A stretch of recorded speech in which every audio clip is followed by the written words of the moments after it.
Histoire de voir, Histoire au pluriel est une émission sur la mémoire des révoltes, luttes et résistances populaires d'hier et d'aujourd'hui, avec des militants, témoins et acteurs du mouvement social, des écrivains, des chercheurs et des artistes.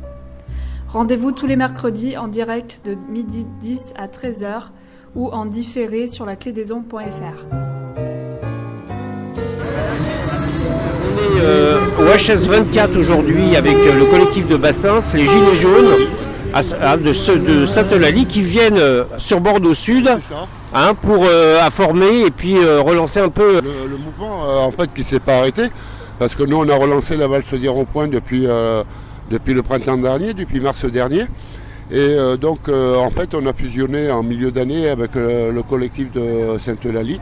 Et donc en fait on se partage entre Rive d'Arcin et Sainte-Eulalie. Voilà, c'est pour ça qu'aujourd'hui, donc là on est à Rive d'Arcin et que faire toute une action aujourd'hui auprès des personnes, puisque j'ai vu que le prix de l'essence avait encore bondi en flèche. Il y a 1,80, je l'ai vu à 1,89 là. Ouais c'est ça, je veux dire, là on a vu dans les 15 derniers jours, il a encore pris 10 centimes quoi, je veux dire. Et ça c'est intolérable et je veux dire, on essaie de resensibiliser la population. Parce qu'il ne faut pas oublier que les premières revendications des Gilets jaunes, c'était la hausse du gasoil quoi. À 1,50 je crois. C'est ça. Donc à l'époque, là aujourd'hui, il le dépasse, il l'explose. Voilà, largement quoi. Voilà. En fait, c'est quoi pour faire réagir? C'est de bloquer un peu l'économie, tout simplement quoi. Une économie qui repart plus 7%, mais pas les salaires. C'est ça, alors moi je ne sais pas d'où ils cherchent les 7%, parce que moi qui suis commerçant, je le vois autour de moi, même janvier, je veux dire, c'est un peu catastrophique. Et pas que moi qui suis buraliste, mais je vois aussi mes collègues autour de moi, dans la restauration, je veux dire dans l'épicerie. Voilà, alors 7%, je ne sais pas où ils vont les chercher, quoi. Donc voilà. Alors peut-être dans les grands trusts ou les grosses boîtes, mais sûrement pas chez le petit commerce, quoi. Nous mentirait-il Bon, donc là on est ce matin, il n'est pas encore tout à fait 10h. La journée, nous allons être là. Nous allons distribuer des tracts et puis on souhaite que d'autres personnes viennent nous rencontrer, discuter pourquoi on est là, comment s'est formé notre collectif et comment on compte, je veux dire, construire petit à petit, quoi. Merci beaucoup Patrick, allez au boulot. Allez.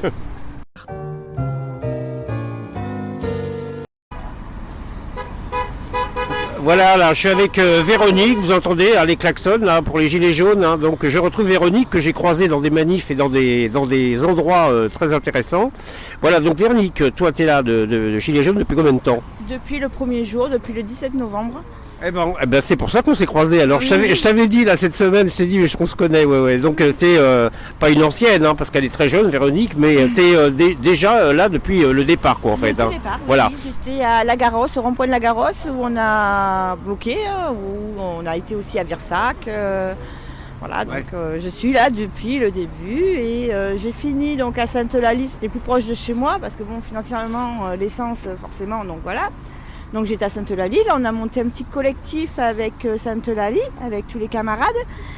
Et on s'est associé donc avec le collectif de Bassins depuis un petit temps maintenant.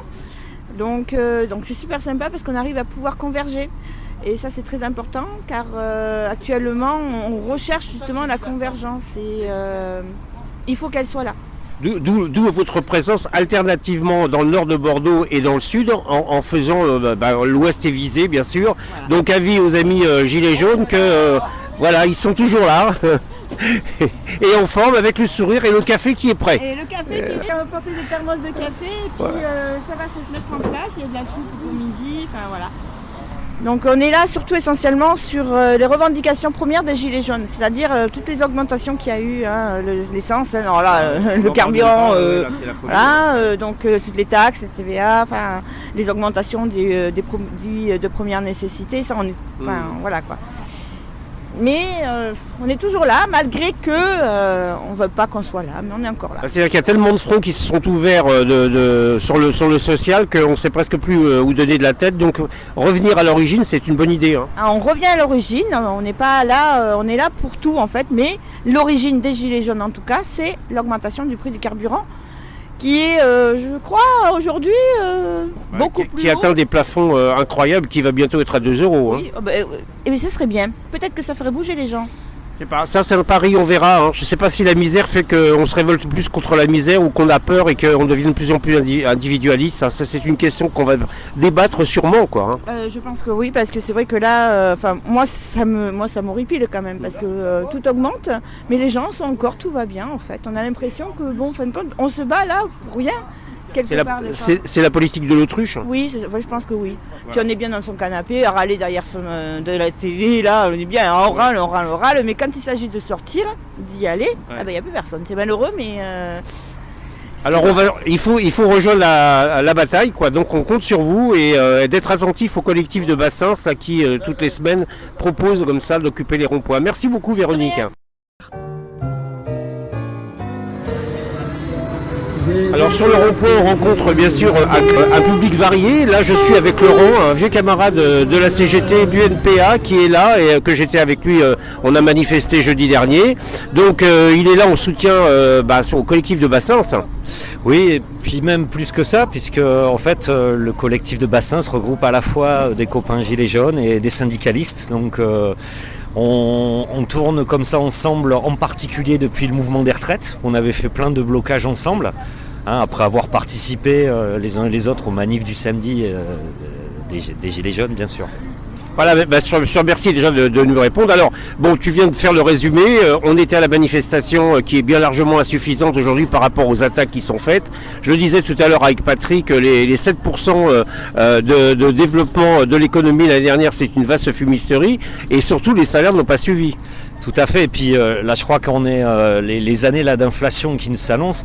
En fait, c'est une politique, les profits se portent bien. Je crois que les derniers chiffres de l'INSEE disent que les boîtes, aujourd'hui, le taux de marge, c'est le meilleur depuis 70 ans. C'est-à-dire qu'en clair, eux, ils reportent les prix et ils pressurent les salaires. Donc le pire, voilà, comme on le dit, là, on va distribuer un tract, tout augmente sauf les salaires, tout augmente sauf les pensions, ou les retraites, ou les allocations de chômage. Ça ne peut pas durer, quoi. Voilà, ça ne peut pas durer, d'autant plus que les services publics, eux, sont pressurisés et on voit les conséquences au niveau du Covid. Hein. C'est-à-dire que c'est les personnels qui payent.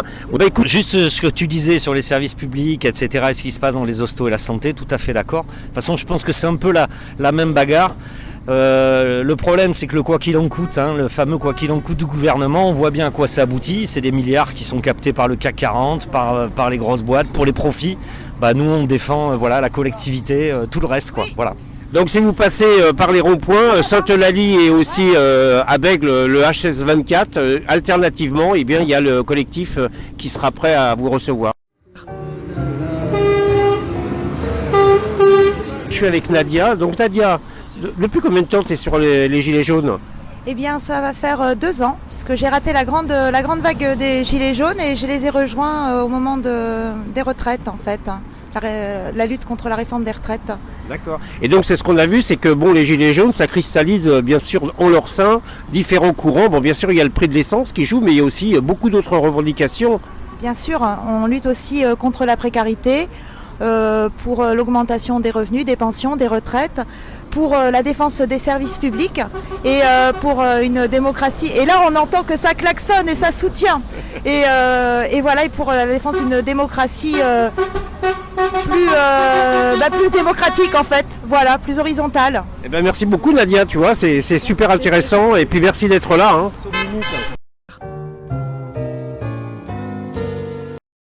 Alors ce qui est chouette sur les ronds-points, c'est qu'on retrouve des camarades de lutte qu'on voit dans les manifs, qui sont toujours présents là où il y a l'injustice sociale, il y a la culture aussi, parce que c'est un grand mix, il n'y a pas que...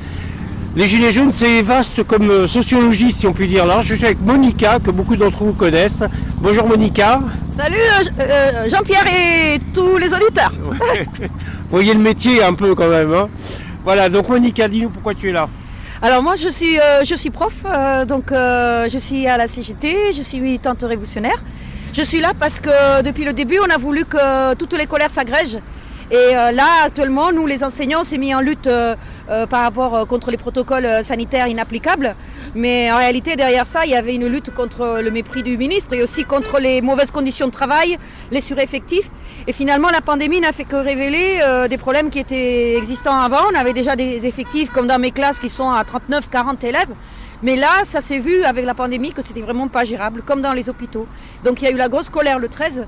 Et puis le 27, on est tous sortis ensemble, tous les métiers ensemble. Et les camarades gilets jaunes syndicalistes de Bassens, on était ensemble forcément en manif avec la banderole, comme on est aujourd'hui sur le rond-point de Rive d'Assin, pour justement être ensemble avec tous ceux qui luttent. Et pour non seulement renforcer le sentiment de colère, mais montrer que le dialogue social, on n'y croit pas. Et que nous, ce qu'on veut, c'est la convergence des bagarres. Et que ça se construit par des petites actions comme ça. C'est pas la grève générale aujourd'hui, mais on avance des liens et des ponts vers ça. Bah écoute, merci beaucoup Monica, hein, on entend, ça klaxonne, donc là le matin, il est assez tôt quand même. On va commencer la distribution de tracts. Voilà. Merci Monica. Merci Jean-Pierre. Alors je suis avec Magali Della Souda et Patrick Youf qui sont donc au collectif et qui sont aujourd'hui sur le rond-point. Et donc Magali nous annonce quelque chose de très intéressant. Alors oui, un peu en avant-première. Au moment du mouvement social des retraites, il y a eu à l'université des amphis alternatifs et les Gilets jaunes sont venus dans mon établissement à Sciences Po Bordeaux présenter ce que le mouvement pouvait apporter à la démocratie et notamment nous raconter ce qui s'était passé pendant le mouvement dans les assemblées et notamment les assemblées des assemblées. Et à cette occasion, l'un des gilets de Honzurich m'a sollicité pour savoir ce qu'étaient devenues les doléances des cahiers qui avaient été ouverts par certains gilets jaunes dès le mois de novembre et ensuite par les mairies entre janvier et février 2019.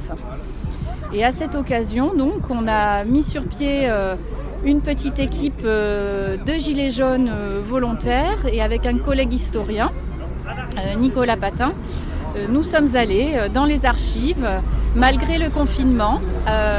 Et on a été très bien accueillis par les archivistes du service public, des conseils départementaux, les archives départementales, donc, pardon.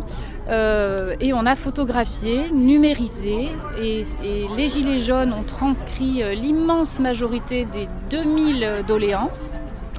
Et nous avons procédé à l'analyse hier et à l'écriture d'un article avant-hier pour présenter les résultats. Alors, parmi les choses saillantes et qu'on peut tout de suite dire à nos auditeurs, c'est que ces doléances des citoyennes et des citoyens de Gironde, elles recoupent en grande partie les demandes des Gilets jaunes. Et ça ne vous surprendra peut-être pas, mais pour nous c'est un point intéressant puisque ce mouvement avait été tellement décrié pour son inorganisation, pour la confusion de ses demandes. Et ce qu'on voit, c'est qu'il y a un vrai fil rouge d'une revendication d'égalité, de justice sociale, fiscale, environnementale, d'aménagement du territoire, de services publics. Eh bien, merci beaucoup Magali. Et alors tu seras là le 9 février à l'émission pour développer ce sujet et quelques autres. Merci beaucoup. Merci à vous.